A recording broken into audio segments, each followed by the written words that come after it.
अस्सलाम वालेकुम दोस्तों, उम्मीद है आप सब लोग खैरियत से होंगे। बात करेंगे रेंट के ऊपर टैक्स के बारे में। आज 16 अप्रैल 2021 जुमे का दिन है। तमाम दोस्त सब आपको जुमा मुबारक और उम्मीद है कि आपका दिन अच्छा गुजर रहा होगा। ओमान में सिंपली बताएं कि हर चीज़ के ऊपर जो है मैक्सिमम अशियाज़ के ऊपर और सर्विसेज के ऊपर जो है वो टैक्स लगेगा 5% और वो अप्लाई हो चुका है। लेकिन बहुत कम चीज़ें हैं जिनके ऊपर टैक्स नहीं होगा। जिस तरह 488 फूड आइटम हैं जिनके ऊपर टैक्स नहीं होगा, या जो रहायशी जितने भी हैं, आप कह सकते हैं कि फ्लैट है, अपार्टमेंट है, विला है, उनके ऊपर टैक्स नहीं होगा। जो हम रेंट देते हैं रहायश पे रहने के लिए, उसके ऊपर जो है वो टैक्स नहीं होगा। लेकिन कमर्शियल जो है उसके ऊपर टैक्स होगा। इवन के होटल की बुकिंग के ऊपर भी, हम जो रिजर्वेशन करते हैं, बुकिंग करते हैं होटल की, उसके ऊपर भी 5% टैक्स जो वो ऐड किया गया है।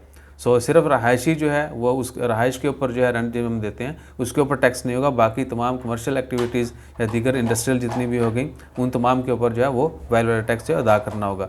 होटल रिजर्वेशन जो है, इवन के क्वारंटाइन में भी रहते हैं, जो होटल की बुकिंग करते हैं, तो उसके ऊपर भी 5% एक्स्ट्रा जो है वो पैसे आपसे देना शुरू कर दिए जाएंगे। इसके अलावा जैसे मज़ीद कोई आइटम्स जो हैं, कोई भी सर्विस जो है एग्जाम्प्ट करा दी जाती है, वो भी आपके साथ शेयर करते हैं। और अपना ख्याल रखिएगा, दुआओं में याद रखिएगा। जैसे मज़ीद अपडेट्स आती हैं शेयर करते रहेंगे। जज़ाकल्लाह, अल्लाह हाफ़िज़।